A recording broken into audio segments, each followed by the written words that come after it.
बच्चों, पिछले दिन हम लोग इंग्लिश ग्रामर के अंतर्गत सिंथेसिस पढ़ रहे थे। सिंथेसिस के अंतर्गत हम लोग जो है पढ़ रहे हैं सिंपल सेंटेंस को जोड़कर सिंपल बनाना। तो बताया गया कुल सिंपल सेंटेंस जोड़कर सिंपल सेंटेंस बनाने की 8 विधियां हैं, जिसमें हम लोग 2 विधि पढ़ लिए। पार्टिसिपल की सहायता से 2 या 2 से अधिक सिंपल को जोड़ करके एक सिंपल सेंटेंस बनाना, नॉमिनेटिव एब्सोल्यूट के से जोड़कर 2 या 2 से अधिक सेंटेंस को जोड़कर एक सिंपल सेंटेंस बनाना।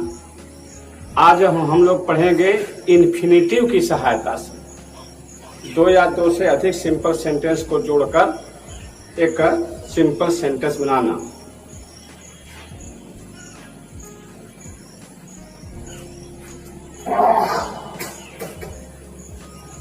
तो इन्फिनेटिव की सहायता से, इन्फिनेटिव होता क्या है जान जाइए। क्या इन्फिनेटिव है? किसी वर्ब के फर्स्ट फॉर्म के पहले टू लगा दे, अगर टू हम लगा देते हैं तो वह इन्फिनेटिव बन जाता है। उसका हिंदी में अर्थ निकालेंगे तो ना नी ने निकलता है। वह जो है नॉन फाइनाइट वर्ब हो जाती है। वह वर्ब और नाउन का काम करती है। जैसे बताया गया कि पार्टिसिपल आईएनजी जोड़ने से बनता है, प्रेजेंट पार्टिसिपल क्रिया के थर्ड फॉर्म से पास्ट पार्टिसिपल बनता है, हैविंग क्रिया के थर्ड फॉर्म से परफेक्ट बनता है। तो उसका अर्थ ते हुए करके निकलता है। वह एडजेक्टिव और वर्ब का काम करता है। ये जो है इन्फिनेटिव नाउन और वर्ब का काम करता है, नॉन फाइनाइट वर्ब है। तो इसका हिंदी में अर्थ निकालेंगे तो नानी नहीं निकलेगा। यह इसकी सहायता से हम तब 2 वाक्यों को जोड़ते हैं जब एक वाक्य का उद्देश्य एक वाक्य 2 वाक्य इस तरह से आए जबकि दूसरा वाक्य पहले वाक्य का परिणाम या उद्देश्य।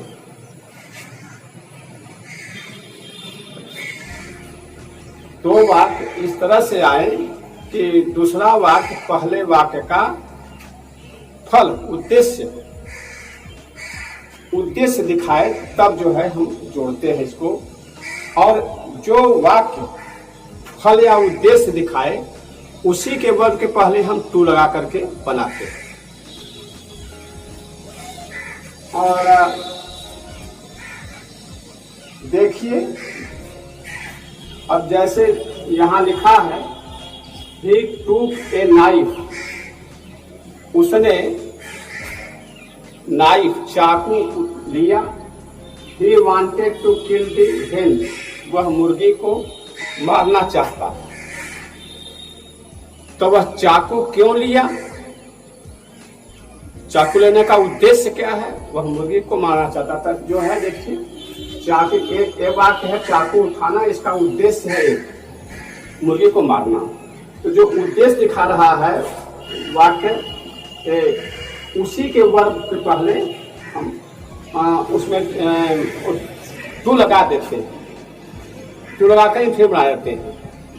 तो संयोग से यहाँ टू लगा है, देखिए टू किल द हेन।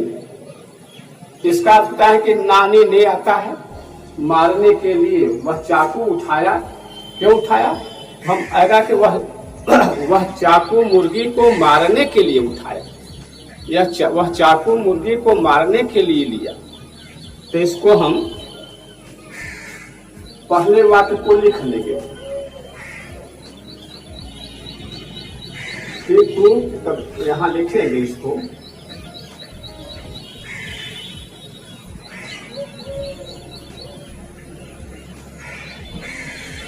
he took a knife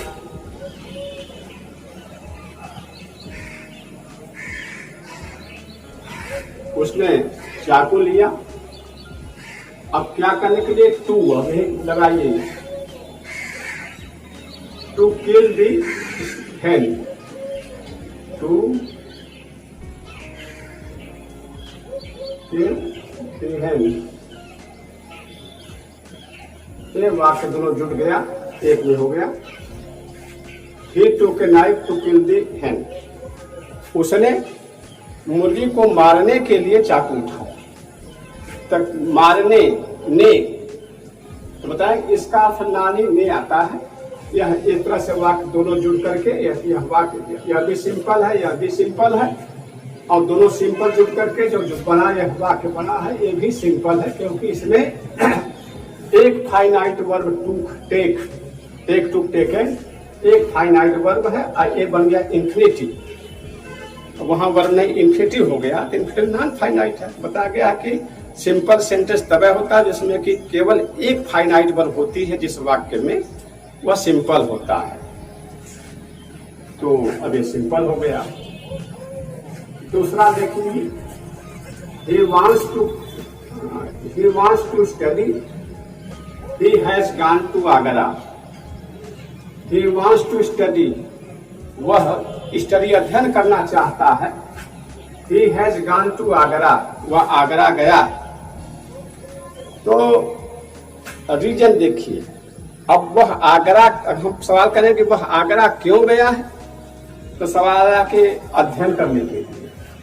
तो है जो है he wants to study, वह अध्ययन करना चाहता है। अब तो हम इसका होगा वह आगरा अध्ययन करने के लिए गया।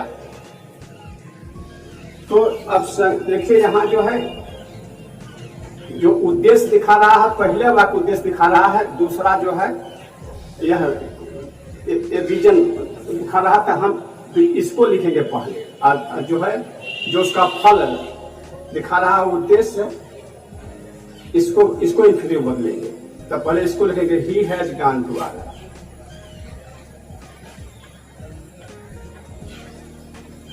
he has gone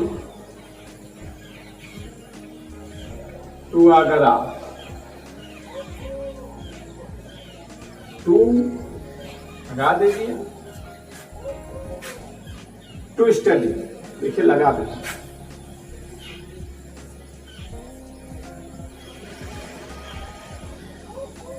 He has gone to Agra to study, वह अध्ययन करने के लिए आगरा गया। ये दोनों वाक्य जुड़ गया। देखिए यहाँ है he wants to study, देखिए wants ये वर्ब है, एक वर्ब है, तो यह सिंपल सेंटेंस। यहाँ he has gone, go, यह गो जो है थर्ड फॉर्म गान है, ये सहायक क्रिया के रूप में यहाँ। तो इस तरह से यहाँ भी एक वर्ब है, मुख्य वर्ब एक गो, यहाँ है वन, इसलिए ये भी सिंपल है, ये भी सिंपल। और जब हम इसको जोड़ दिए he has gone to Agra to study, यहाँ भी देखिए एक है, एक ही वर्ब हम इस्तेमाल किए, दूसरा वर्ब जो है तो पहले एक टू लगा दिए अध्ययन करने के लिए, यह इन्फिनिटिव बन गया। तो सिंपल सिंपल जुड़कर सिंपल ही बना। ऐसे तीसरा देखिए, I am living for Calcutta, मैं कलकत्ता रवाना हो रहा। लिव फॉर माने रवाना होना, तो I am living for Calcutta, मैं कलकत्ता रवाना हो रहा हूँ। आई शैल लिव देयर, मैं वहां रहूंगा, वहीं रहूंगा। तो कलकत्ता क्यों रवाना हो रहा हूँ, वहां रहने के लिए। आएगा उत्तर में, जब क्यों से प्रश्न करेंगे हमेशा क्यों से प्रश्न करिए। इसलिए क्यों जो है क्यों रवाना हो रहे हैं कलकत्ता, तो उत्तर आएगा वहां रहने के लिए, बसने के लिए, ठहरने के लिए, या वो और जो आएगा वो पढ़ने के लिए, लिखने पढ़ने लिखने में जो उस तरह से आएगा। तो जहाँ यहाँ ये है कि देखा रहा कि रहने के लिए। आई लिविंग तो होगा इसका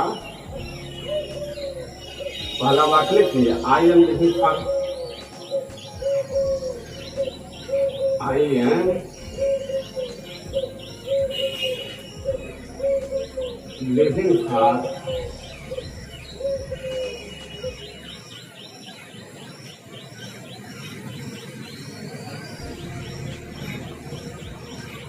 वाक्य हो गया, दूसरा का है। आप देखिए इसके पहले जो हम इंफिनिटिव बनाए जो उसके वाक्य रहा, तो देखिए यहाँ टू स्टेज लगा था, इंफिनिटिव लिखा टू स्टेज यहाँ लगा था, तो उसी को यहाँ लिख दिए टू स्टडी। यहाँ था टू किल, तो यहाँ भी लगा दिए टू किल।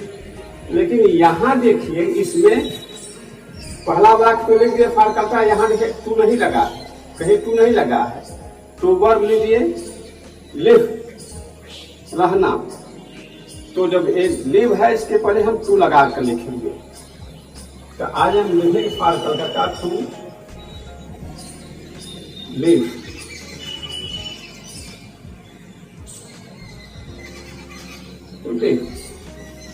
इस तरह से इसका एक इंफिनिटिव बना।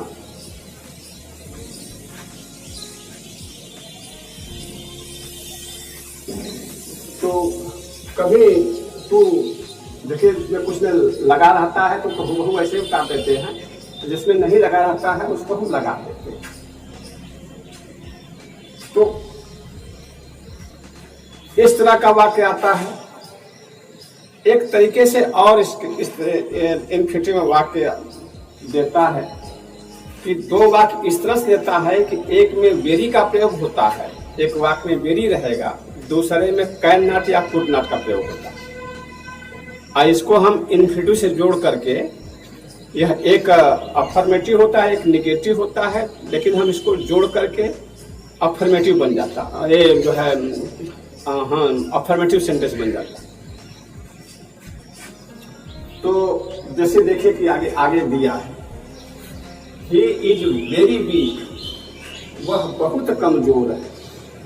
ही कैन नॉट वॉक, वह जो है टहल नहीं सकता, चल नहीं सकता। तो वह क्यों नहीं जो है चल सकता भाई, और बहुत कमजोर है। तो अब यहाँ जो है इज वेरी वीक, तो इस तरह के इंफिनिटिव को वाक्यों को जोड़ने के लिए ध्यान दें। और देखिए सबसे भिन्न है, और जो ऊपर सेंटेंस दिए गए हैं इसमें कहीं वेरी इस तरह से वेरी और कैन नॉट या कुड नॉट का प्रयोग नहीं है। देखिए यहाँ दो वाक्य इस तरह से लिखे गए हैं कि दोनों में लगभग ऐसे ही है, वेरी वीक यहाँ कैन नॉट, देखिए यहाँ वेरी डिफिकल्ट यहाँ कुड नॉट दिया। तब जब एक वाक्य में वेरी हो और दूसरे में कैन नॉट या कुड नॉट हो, तो उसका इंफिनिटिव बनाने के लिए, इसका इंफिनिटिव बनाने के लिए जो वेरी शब्द है, वेरी शब्द को हटा देते हैं और उसके जगह पर वो एडवर्ब TOO का प्रयोग करते हैं। वेरी की है TOO एडवर्ब का प्रयोग करते हैं, और दूसरे वाक्य में इंफिनिटिव का प्रयोग करते हैं। तो देखिए ही इज वेरी वीक, तो वेरी हटा दीजिए, इसके जगह पर टू लगा दीजिए। तब इसको हम लिखेंगे he is too weak, very हटा दिए, वेरी की जगह पर टू लिख दिए, ये जो है एडवर्ब है टू वीक।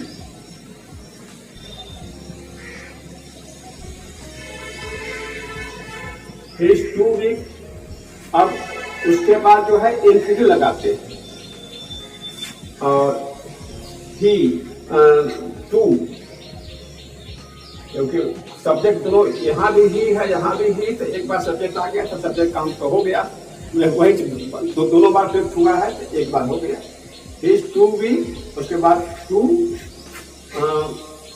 वर्ब है वॉक, टू वॉक लगा देंगे, टू वॉक।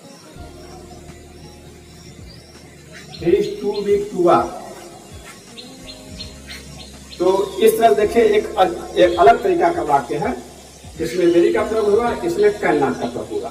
तो जब इस तरह से आए तो वेरी की जगह वेरी को हटाकर टू लिख दीजिए, TOO, और उसके बाद दूसरे वाक्य वर्ब लीजिए, केवल वर्ब के पहले टू लगा करके इंफिनिटिव बना दीजिए, हो जाएगा he is too weak to walk.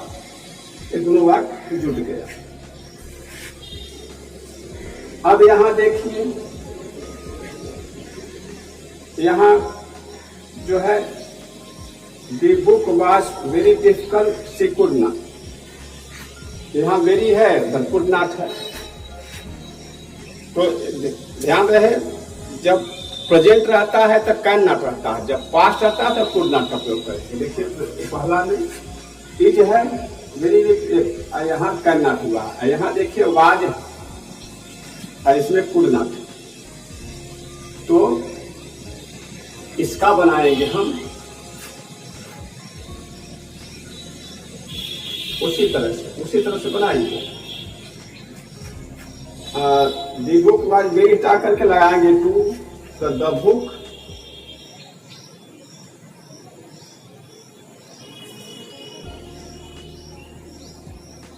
Book was very है तो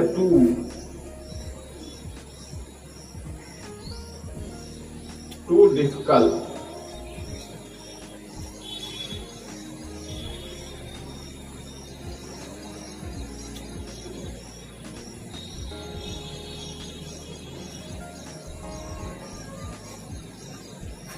अच्छा ध्यान दीजिए, पहले में यहाँ था he is very weak, he can not, यही है ही था, ये दोनों का सब्जेक्ट समान था।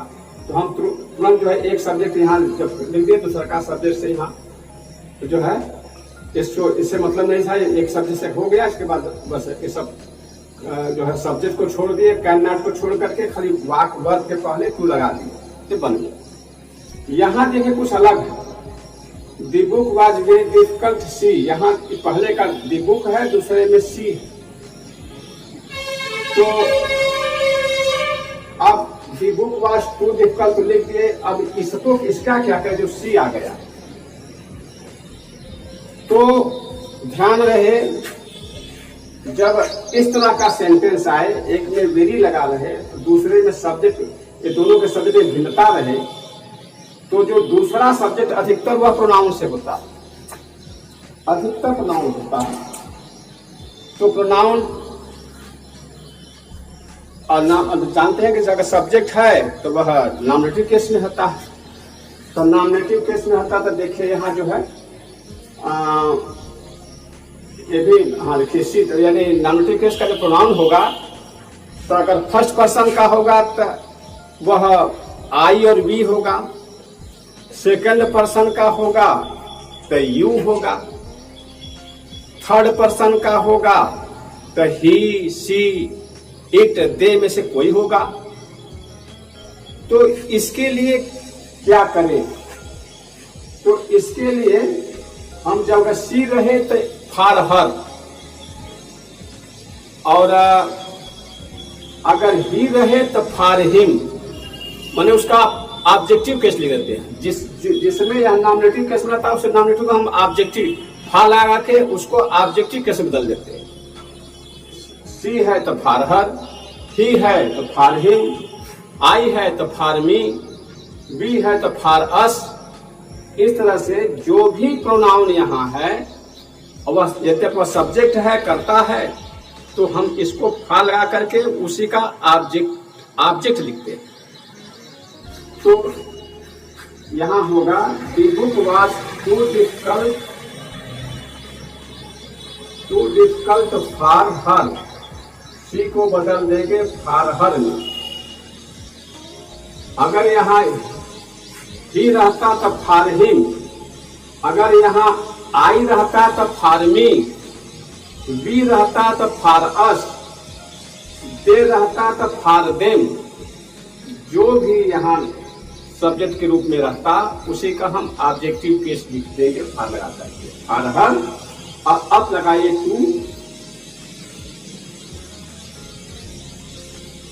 टू, देखिए अंडरस्टैंड वर्ब है, ये सब छोड़ देंगे। अब यहाँ से देखिए ये सब फॉर हो गया, ये सब कुड नॉट सब हटा देंगे। जैसे कैन नॉट वहाँ हटाते हैं, यहाँ कुड नॉट हटा देंगे, खाली टू लगा देंगे। इसके बाद वर्ब दीजिए, अंडरस्टैंड है तो to understand, to understand, to understand. होगा तो इस तरह से इन दो वाक्यों से सावधान रहिएगा। जब एक में वेरी आए, एक जब वेरी आएगा यहाँ, तो अगर ये प्रेजेंट में इज एम आ रहेगा तो यहाँ कैन नॉट का निश्चित रूप से कैन नॉट होगा। अगर यहाँ वाजवर है तो दूसरे निश्चित रूप से कुड नॉट होगा। तो अगर जहाँ कैन नॉट है तो कैन नॉट को हटा देते हैं। अगर सब्जेक्ट समान है तो सब्जेक्ट को भी हम हटा देते हैं पूरा, और उसके बाद वर्ग पर टू लगा देते हैं। यहाँ बी हटाकर T2 का प्रयोग करते हैं। और जब यहाँ सब्जेक्ट कुछ और हो, यहाँ कुछ सब्जेक्ट और है, दूसरा जो सब्जेक्ट होता है अगर वो प्रोनाउन है तो उसको हम ऑब्जेक्टिव के से बदल देते हैं, फार लगा देते हैं। फार जैसे सी है तो फार हर, बताए ही है तो फार हिम, दे है तो फार देम, आई है तो फार मी। ऐसा हम शब्द लिख करके और तब हम एक कुलनाथ को हटा करके और उसके बाद जो वर्ब होती है उसके पर एक टू लगा के इन्फिनेटिव बना देते हैं। टू अंडरस्टैंड, ऐसे इस तरह से बनता है।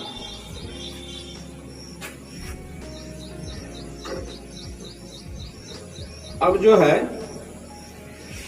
अब देखिए कुछ बोर्ड पेपर में इस पर जितने भी विधाएं हैं, जैसे हम लोग पार्टिसिपल पढ़े तो उस पर भी सवाल आते हैं, और नॉमिनेटिव एब्सोल्यूट पढ़े तो देखिए उस पर भी सवाल जो बोर्ड परीक्षा में पूछे गए हैं। और देखिए हम लोग आज पढ़ रहे हैं इन्फिनेटिव, तो देखिए इन्फिनेटिव में भी बोर्ड परीक्षा में कुछ सवाल किए गए हैं। इज वेरी वीक, दूसरा है ही कैन नॉट रन,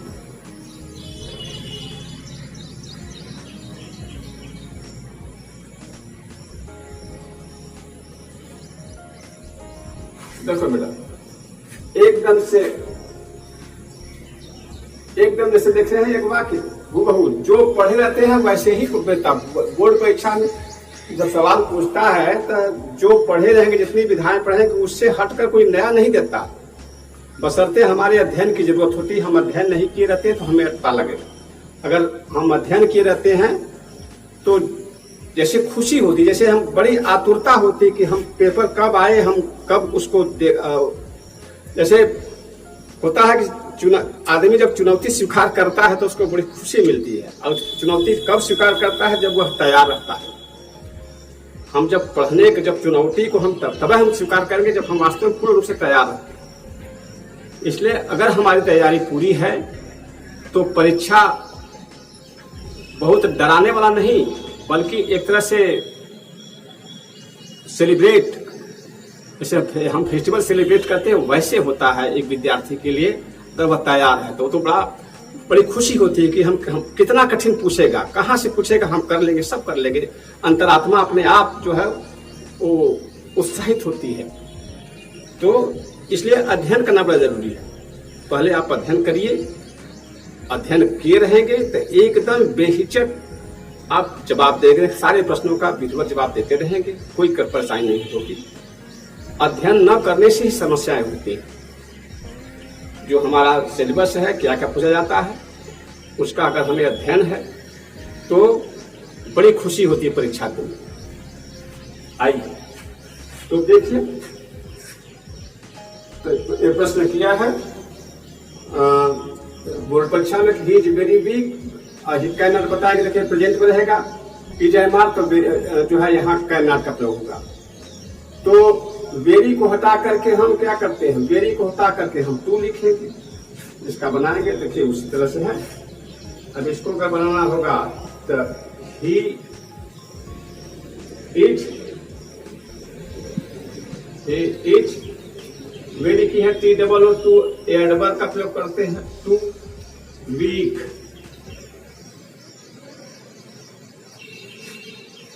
अब ही कैन नॉट हटाकर टू लगाकर टू, यहाँ वर्ब है रन, उसके पहले टू लगा दे, टू रन।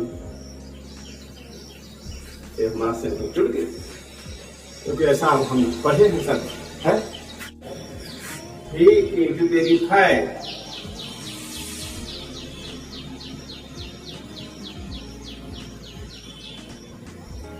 दूसरा है ही कैन नॉट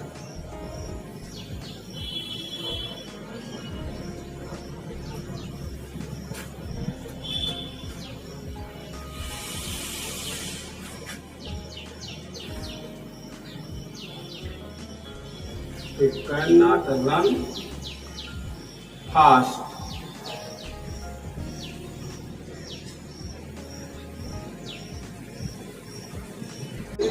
जैसे ऊपर वाक्य दिया था कि he is very weak, he cannot run, तो he is too weak to run. दूसरा देखिए नीचे दिया है he is very fat, he cannot run fast. तो करिए ही इज वेरी, तो पहला वाक्य लिखते हैं वेरी, खाली वेरी हटाकर टी डबल टू लिखते हैं, लिख दीजिए ही इज टू फैट, वह अत्यधिक मोटा है। अब सब्जेक्ट समान है इसलिए कहना सब्जेक्ट और कहना को हटा करके यहाँ, तो यहाँ देखिए वेरी शब्द होता है कि वेरी को हटाकर टू लगा देते हैं और बहु ऐसे वाक्य लिख देते हैं पहला, तो ही इज टू फैट। और यहाँ से अगर सब्जेक्ट समान है, सब्जेक्ट और कैन नॉट या कुड नॉट हटा दीजिए, उसके पहले टू लगा लीजिए, यहाँ टू लगा दिए। अब उसके वर्ब है run fast, to run fast.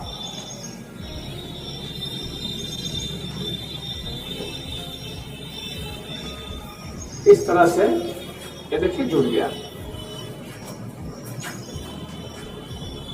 और भी देख लीजिए जो बोर्ड परीक्षा में पूछे गए हैं प्रश्न, इस विधा पर देखिए लागू होते हैं कि नहीं।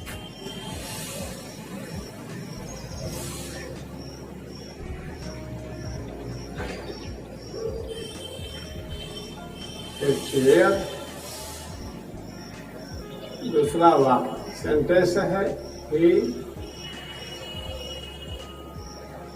will sit on it।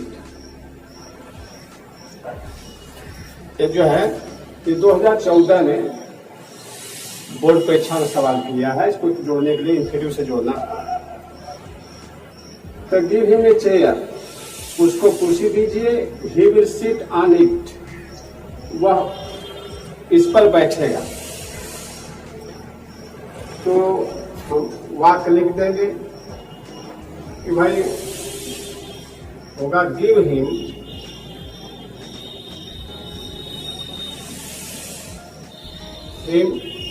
A chair,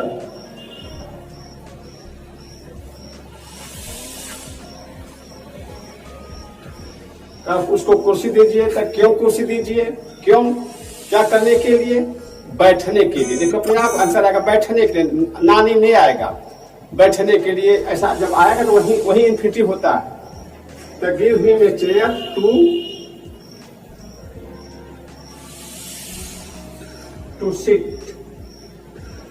to sit on,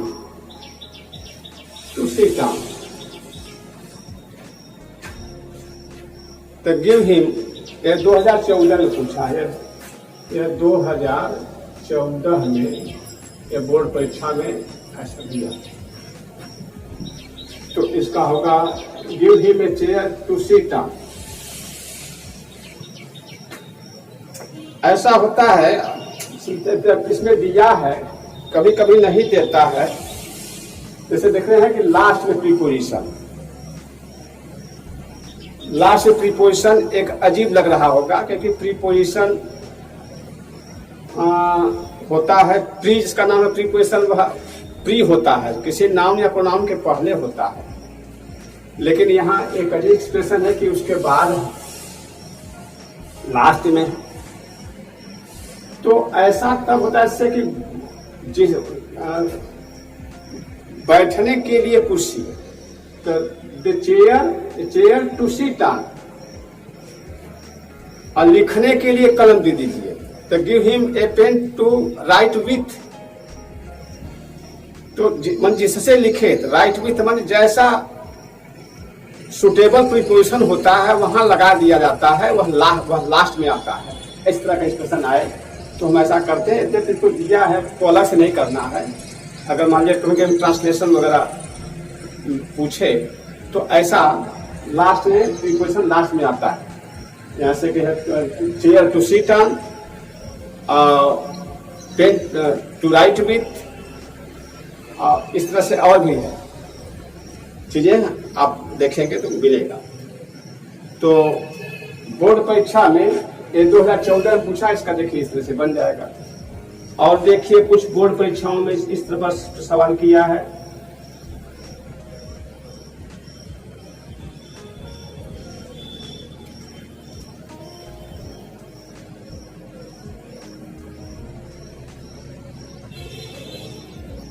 My uncle is quite weak, लिखा my uncle is quite weak।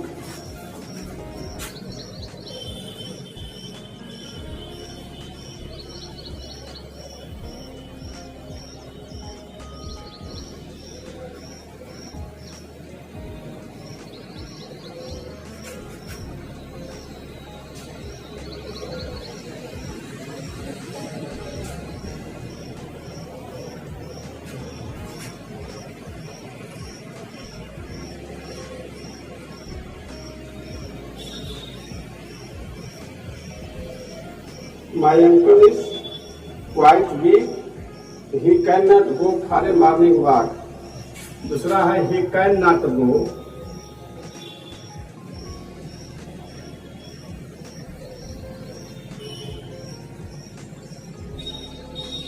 for a morning walk।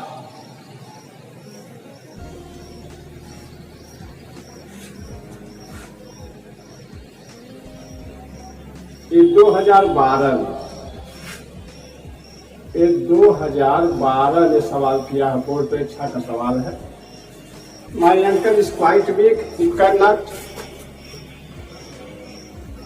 Go for a morning walk. मेरे चाचा जी बहुत कमजोर हैं, बिल्कुल कमजोर हैं, वह मॉर्निंग वॉक के लिए नहीं जा सकते।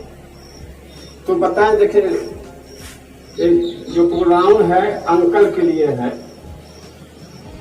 अंकल के लिए ही का प्रयोग आया है प्रोनाउन कि भाई दोनों समान हैं। तो कर्ता एक कर्ता से काम चल जाएगा। तो बताया जहाँ एक नाउन हो, एक प्रोनाउन का हो तो प्राथमिकता नाउन को दिया जाता है, तो वहाँ प्रोनाउन लेकर नाउन लिखा जाता है। तो आप लिखेंगे यहाँ माई अंकल,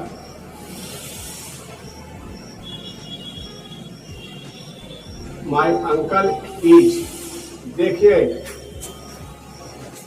क्वाइट और वेरी दोनों लगभग एक से मिलते जुलते शब्द हैं, चाहे क्वाइट हो या वेरी। तो इनको हटा करके हम इसके पहले देखें कि वेरी आया था, अब आ गया बोर्ड परीक्षा में कि क्वाइट आ गया। तो ये लगभग वही से उसी से जो है वैसे ही शब्द है, इसलिए इसको हटा करके वेरी हटा करके टू प्रीपोजिशन टू लगा एडवर्ब टू लगाते हैं।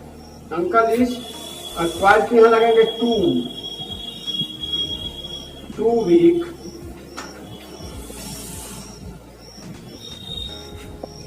अब एक जो है सब अगर सब्जेक्ट शब्द समान है तो इस सब्जेक्ट और इसके बाद कैनॉट या कुड नॉट इसको हटा दीजिए, तो होगा my uncle is too week.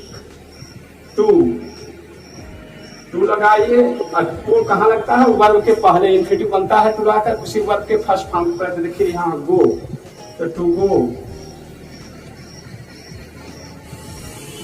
और थोड़ा सा रुका भी, to go for a morning walk. Morning walk आपका देखिए बन गया, वॉक जुड़ गया, दोनों वाक जुड़ करके एक सिंपल हो गया। क्योंकि यहाँ इस यही फाइनाइट वर्ब है, ये तो बदल गया इन्फिनिटिव में।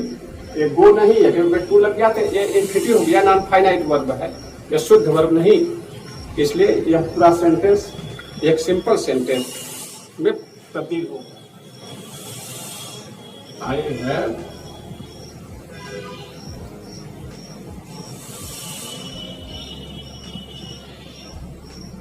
some duties I must perform them।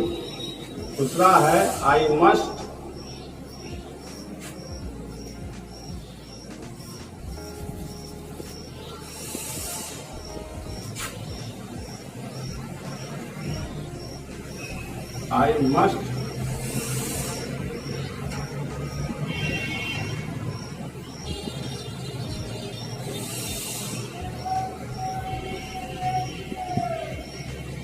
I have some duties, I must perform them।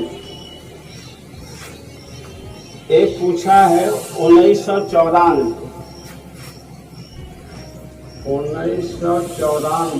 Board परीक्षा में पूछा है। आइए देखिए, इस पर विचार किया जाए। देखिए करता समान, सत्य सभी समान है तो सब्जेक्ट एक ही सदस्य काम चल जाएगा। तो पहला वाक्य लिख देंगे, दूसरों को फिर बनाएंगे। I had some duties,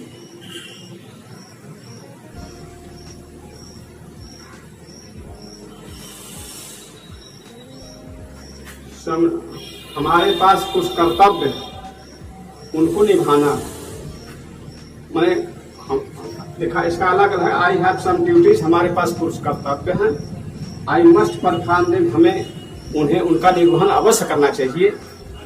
इसका अर्थ तो अगर हम दोनों को जोड़ते हैं तो हमारे पास निर्वहन करने के लिए, निभाने के लिए कुछ कर्तव्य हैं के लिए, निर्वहन करने के लिए, जहां यही करने के लिए यही इन्फिनेटिव है। तो परफॉर्म नहीं है। देखिए टू परफॉर्म, ये तो मॉडल वर्ब है। देखिए यहाँ परफॉर्म वर्ब है। To perform I have some duties to